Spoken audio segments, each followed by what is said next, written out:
नमस्ते बच्चों। कक्षा 7 और एनसीईआरटी विज्ञान का अपने जो सिलेबस स्टार्ट कर रखा है, इसके अपने 1 से लेकर 16 तक के जो पाठ हैं वो कर चुके हैं और अपने 17वें पाठ में हैं। 17वां पाठ अपने पढ़ना है कि वन हमारी जीवन रेखा। वनों के बारे में अपने पढ़ना है कि हमारे लिए कितने महत्वपूर्ण है और किस प्रकार ये हमारी जीवन रेखा है।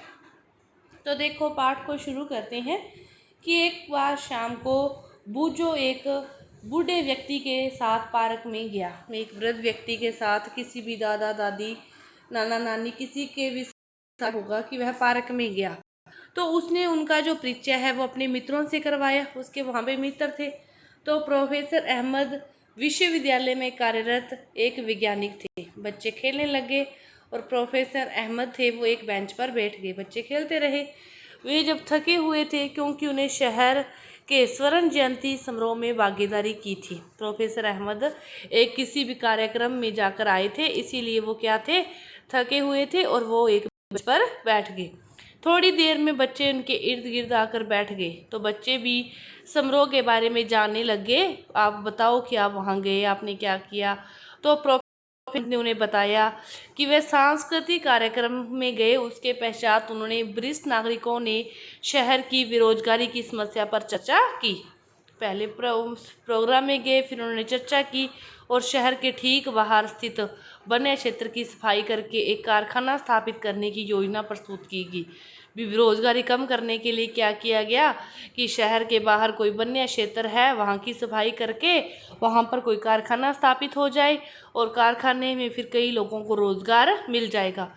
इससे फिर शहर की जो बढ़ती जनसंख्या को नौकरी पाने का एक मौका मिलेगा। तो बच्चों को बहुत आश्चर्य हुआ जब प्रोफेसर अहमद ने उन्हें बताया कि अनेक लोगों ने इस प्रस्ताव का विरोध किया, कि कईयों ने तो इसको समर्थन दिया और ज़्यादातर लोगों ने इस प्रस्ताव का क्या किया, विरोध किया। प्रस्ताव का विरोध करने का जो कारण था, वो कारण प्रोफेसर अहमद ने बताया। उन्होंने कहा कि ये हरे भरे वन हमारे लिए उतने ही महत्वपूर्ण हैं जितने हमारे फेफड़े। उन्होंने कहा प्रस्ताव का विरोध करने का कारण ये था कि हम वनों को काटकर वहाँ पर रोजगार नहीं दे सकते, क्योंकि वन भी हमारे लिए महत्वपूर्ण है और वन हमारे लिए उतने ही महत्वपूर्ण है जितने हमारे फेफड़े हमारे लिए महत्वपूर्ण है। इसीलिए इन्हें हरे फेफड़े भी कहा जाता है। वन जल शोधन तंत्रों के रूप में भी कार्य करते हैं। तो उनकी बातें सुनकर बच्चे भ्रमित हो गए। प्रोफेसर अहमद समझ गए कि बच्चों ने वन नहीं देखा। बच्चे वन के बारे में और भी जानना चाहते थे। तो प्रोफेसर अहमद ने किया कि हम वन में जाकर वहीं पर उनका भ्रमण करेंगे और अपने वनों के बारे में जानकारी प्राप्त करेंगे। तो वन भ्रमण के लिए फिर वो जाते हैं। एक रविवार को प्रातः ही बच्चे चाकू, हैंडलेस, छड़ी, नोटबुक आदि जैसी कुछ वस्तुएं साथ लेकर प्रोफेसर अहमद के साथ गांव के समीप के वन की ओर वे निकल पड़ी। तो रास्ते में उन्हें पास के गांव का अपनी ही उम्र का एक लड़का टिब्बू मिला।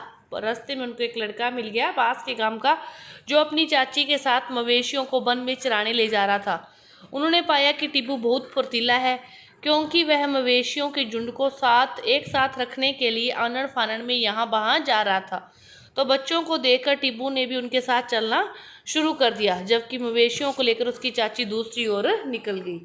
जैसे ही उन लोगों ने वन में प्रवेश किया, टिब्बू ने अपना हाथ उठाकर सबको शांत करने के लिए संकेत दे दिया, क्योंकि शोर से जो वन में रहने वाले जंतु होते हैं उनको परेशानी होती है। तो टिब्बू ने सबको समझा दिया कि अब सभी क्या कर जाओ, चुप कर जाओ, अपने वन में प्रवेश कर रहे हैं तो दूसरे जो जीव जंतु हैं उनको किसी भी प्रकार की कोई अपने को परेशानी नहीं देनी। फिर टिब्बू उन्हें वन में ऊंचाई पर स्थित ऐसे स्थान पर लेके गया यहाँ से सभी वन का व्यापक दृश्य देख सके।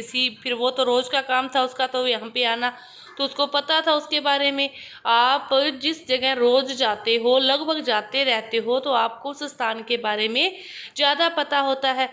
उसी प्रकार टिब्बू ने को सब पता था, तो उसने वन में ऊंचाई पर एक ऐसे स्थान पर गया जहां से सारे वन का व्यापक दृश्य वो देख सके। तो बच्चे आश्चर्यचकित हो गए, क्योंकि उन्हें दूर दूर तक कहीं भी जमीन दिखाई नहीं दे रही थी। विभिन्न वृक्षों के शिखरों ने भूमि की ऊपरी हरा आवरण सा बना दिया था। उन इस प्रकार चारों तरफ वन का जो दृश्य है आप उनको ऐसे दिख रहा था, हरा भरा पूरा पेड़ों से, वृक्षों से।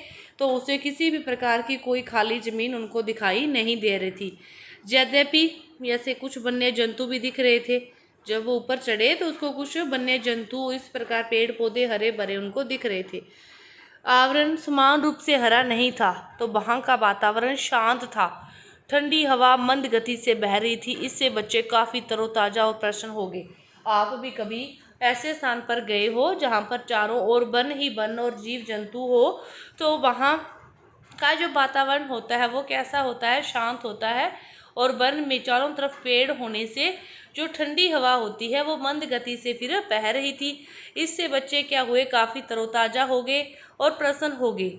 नीचे आते समय बच्चे अचानक पक्षियों की चहचहाट और वृक्षों की जो ऊंची ऊंची शाखाओं की और कुछ विशिष्ट ध्वनियों की शोर सुनकर उत्तेजित हो गए। कि जब पेड़ पौधे लगे होते हैं जिस पर चारों तरफ और हवा चलती है, तो उससे उनके जो ऊंची ऊंची शाखाओं में क्या होती है? कुछ विशिष्ट ध्वनियों का शोर उत्पन्न होता है। तो उनको सुनकर भी वो उत्तेजित हो गए।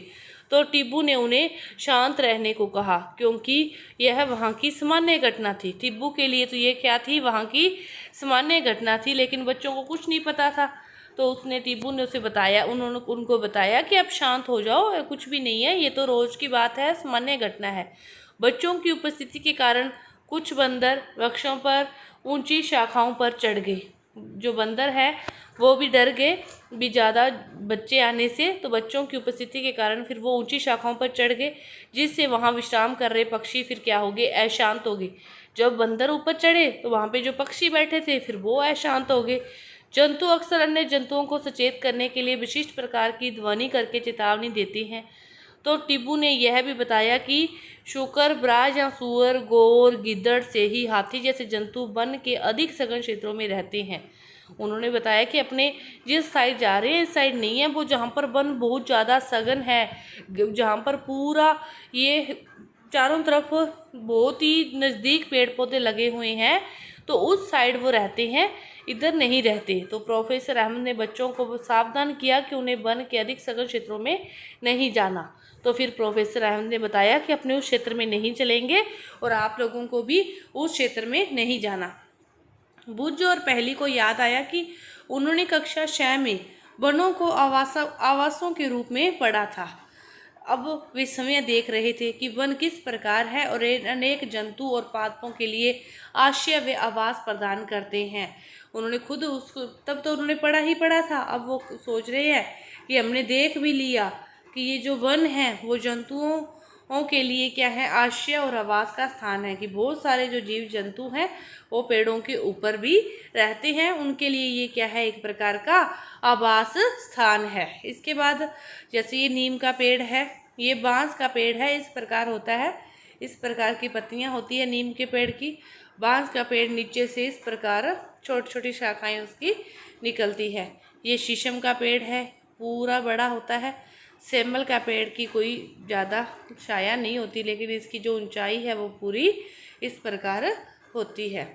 तो जिस भूमि पर बच्चे चल रहे थे वह उबड़ खाबड़ थी और अनेक वृक्षों से क्या थी? ढकी थी।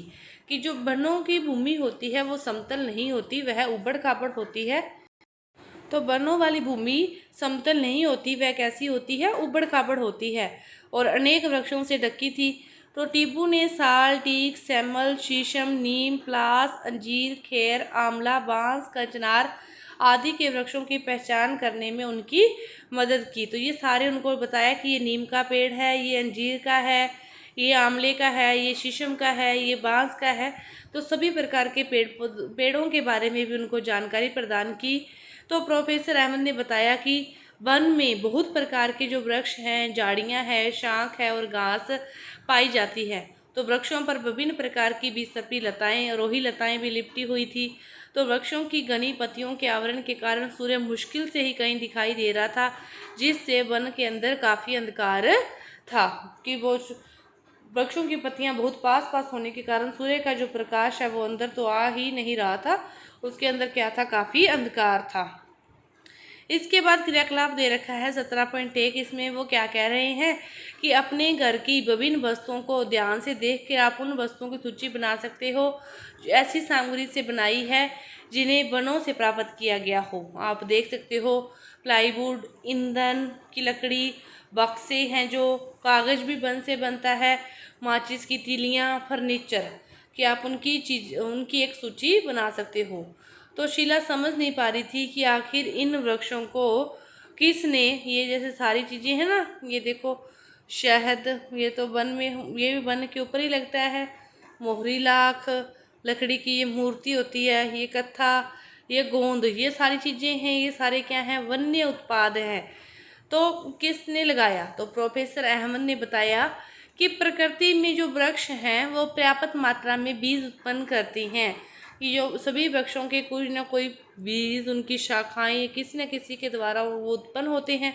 तो वन की भूमि और उनके अंकुरण और नवोद्भिद और पौध में विकसित होने के लिए अनुकूल परिस्थितियां प्रदान करती है।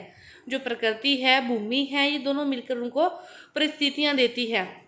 इनमें से कुछ वृक्ष के रूप में वृद्धि कर जाते हैं और उन्होंने यह भी बताया कि किसी वृक्ष का शाखीय भाग तने से ऊपर उठ जाता है जो शिखर कहलाता है। उसे क्या कहते हैं? शिखर कहते हैं। प्रोफेसर अहमद ने बच्चों से ऊपर की ओर यह देखकर नोट करने को कहा कि वन में ऊंचे वृक्षों की शाखाएं किस प्रकार कम ऊंचाई के वृक्षों के ऊपर छत की तरह दिखाई देती है। उन्होंने बताया कि यह क्या कहलाता है? कैनोपी वितान। यह क्या कहलाता है? कैनोपी और या वितान कहलाता है। इसके बाद क्रियाकलाप है 17.2। इससे आगे का जो भाग है वो अपने अगली वीडियो में करेंगे। धन्यवाद।